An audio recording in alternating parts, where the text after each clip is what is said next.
Hey guys, here today with my good buddy Edgar, always faithful training partner. I wanted to go over some key concepts when it comes to your trap and roll escape, whether it's from mount or even from half guard. The concept behind the trap and roll, along with most sweeps, is that you need to take away two of the four bases. Primarily two on the same side is what is going to work the best. Think of a table. You knock out two legs on the same side because you're being a little rowdy. Everything on that table dumps. Same thing goes for most sweeps in Jiu-Jitsu. So looking over the trap and roll, we're going to have Edgar. For starters, we're going to see how he works in mount. Oh. Now, if you're wondering, Edgar's about 80 pounds.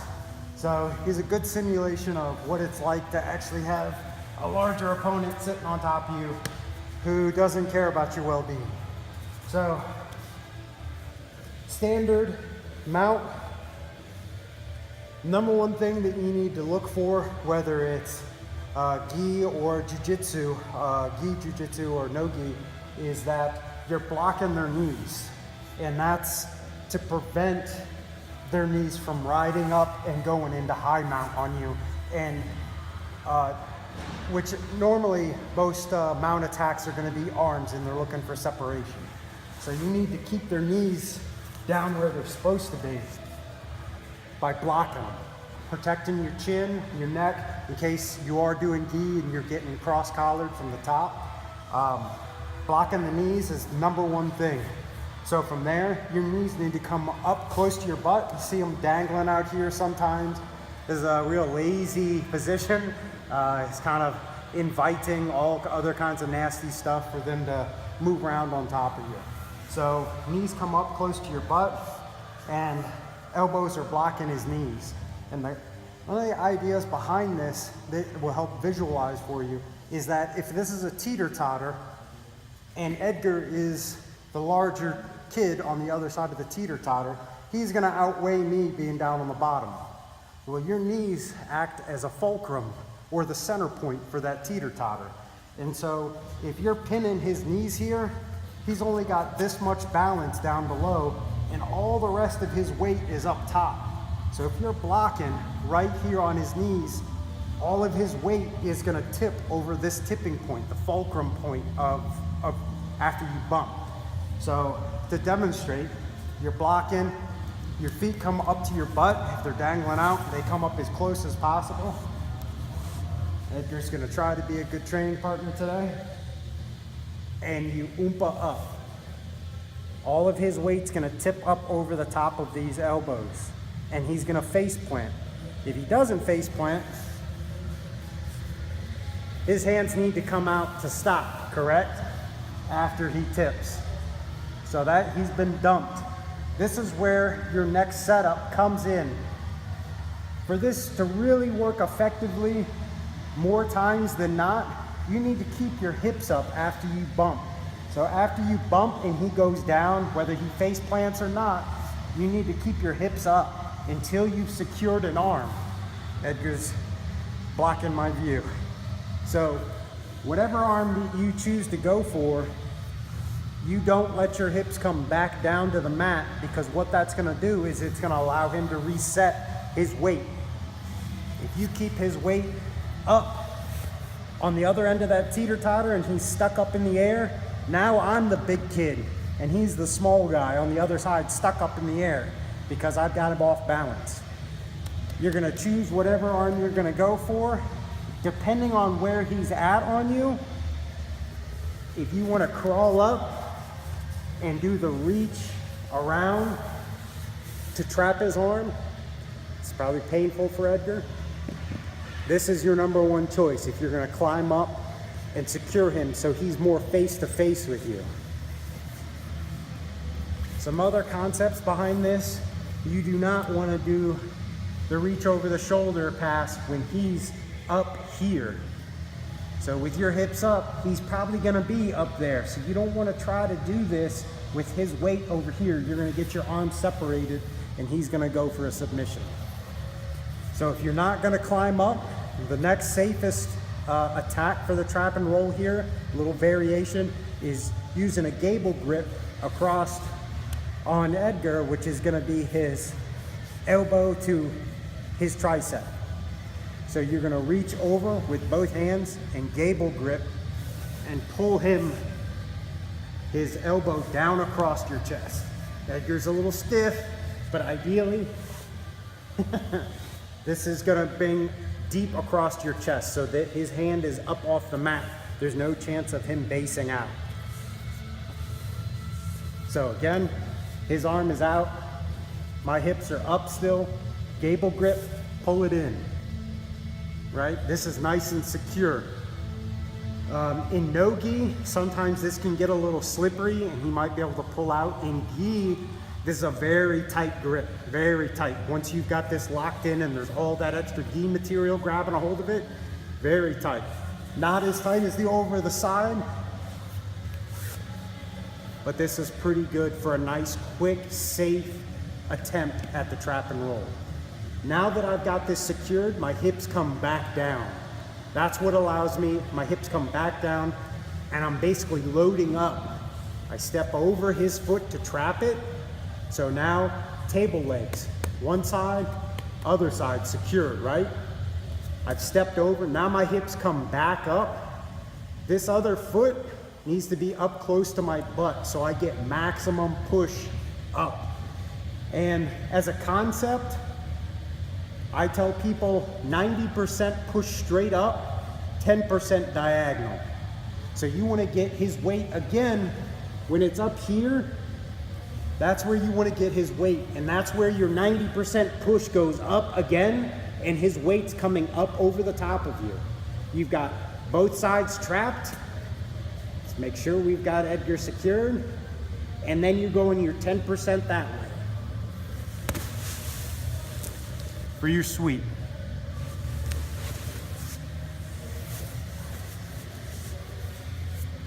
The next part of the trap and roll that this same concept works in lots of different variations. We'll do it with Edgar on this side so he doesn't smother me. A lot of times somebody will get the mount and they'll put their hand underneath your neck to help secure your head from being moved, right? This essentially is trapping his arm on that side. So you don't need to do either of the two grabs when he's got his arm secured underneath your head. I'm gonna switch so you can see the difference. You won't be able to see me, but you'll get it. So he's got my headlock, or his headlock secured in on me. He's smashing me. Same concept. I don't need to reach through. I don't need to reach over the top. He's got his arm all but trapped for me. So same concept. Sometimes you want to grab their back while you're doing this. Not 100% necessary, but you do want to secure his tricep so that as you start to go, it does not fling out. Pinch your head back to the mat to help pin it. Secure his tricep. Step over. Same movement as before. If he's pushing down on you, there's no need to, you don't have to do any bumps or anything. He's all but locked it in. So you're stepping over, securing this same side arm. He's just smothering you at this point.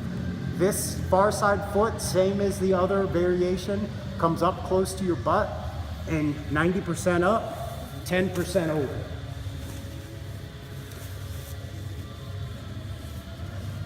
Before we move on to the half guard version of this, I'd also like to say, should you be unfortunate enough to be fighting off a larger opponent and they pin you down and they're going for an Americana, they've got your arm separated, their other arm comes across to help secure it, correct? They're trying to lock this up on you.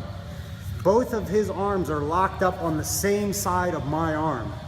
So what this is going to do is that it's leaving essentially this arm on the far side taken away. It's already trapped for me.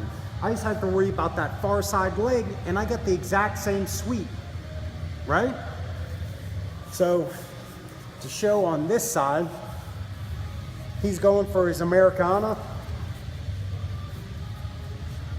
right? He's pinning it down, trying to pull it out. I'm trying to play with it to give me a little bit of time. My feet are up close to my butt, whether I want to grab him or not to help secure him so he doesn't pull back out and away. I can. Same concept. I'm laying flat, stepping over. He's threatening this, so there's a good deal of timing involved that I don't necessarily want to be doing while my arm's being cranked.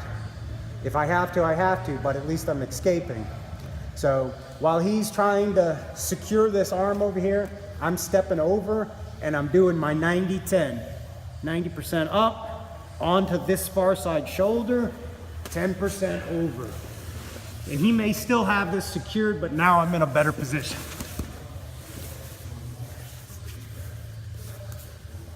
So on to the next variation of the trap and roll is half guard. Same situation, and in half guard, a lot of times that's when you see someone trying to control from the top, heavy top pressure. A lot of wrestlers. Heavy shoulder pressure in the face. They've got the hand underneath the head. Again, same concept. They've got this arm all but trapped for me. If they don't, and it's loose, this leg's trapped right here. Their far side leg isn't. That one's, my leg's straight. I've got this leg right here trapped. So ideally, I want to go for this arm, even though this arm is trapped. If they make a mistake and they switch back over to this side, which by all means does happen. If they're here and maybe you want to bait them by pushing up so they think that they've got it for an Americana or something from your half guard, by all means, bait them. Then this side's trapped again. I've got this leg trapped, same concept. But from this side, you've got your headlock. This is your arm you need to secure. You've already got this leg trapped. This is fantastic right here. Good. For a sweep. This is not ideal half guard situation. That is. But if they're playing smash and they're pinning you down, this is what you're gonna want, is to secure this arm. You got this leg trapped. However you need to dig inside, this trap works over the top. Gable grip won't exactly work because it's so far down, right? He's so much lower than me. If he was up high for some reason, there's a couple other variations that you could go into, but for this one, he's staying nice and low. He's putting shoulder pressure on you. He's got underarm control, great. So ideally, his shoulder's just asking to be secured and locking it up, right? Now I've got 1 and 2. You're gonna wanna lock this in nice and tight. In this situation, Edgar's hand's a little bit far out, but I'm still gonna generate enough power here and enough torque pulling in on his shoulder that I'm gonna still be able to get the sweep. Edgar's not as flexible as most people. So from here, I'm gonna let go of my half guard. You can push with it and get it, but it's not quite the same to keep your half guard locked up. So what I like to do is just block this knee so he can't step out. This one, this other far side leg needs to get up close to my butt. So I'm opening up my half guard, right? Here, coming back inside so I can get my foot up nice close to my butt. I've got this grip. He's laying right flat on top of me, so I don't need a bump or anything. I'm just doing pin, 90%, 10.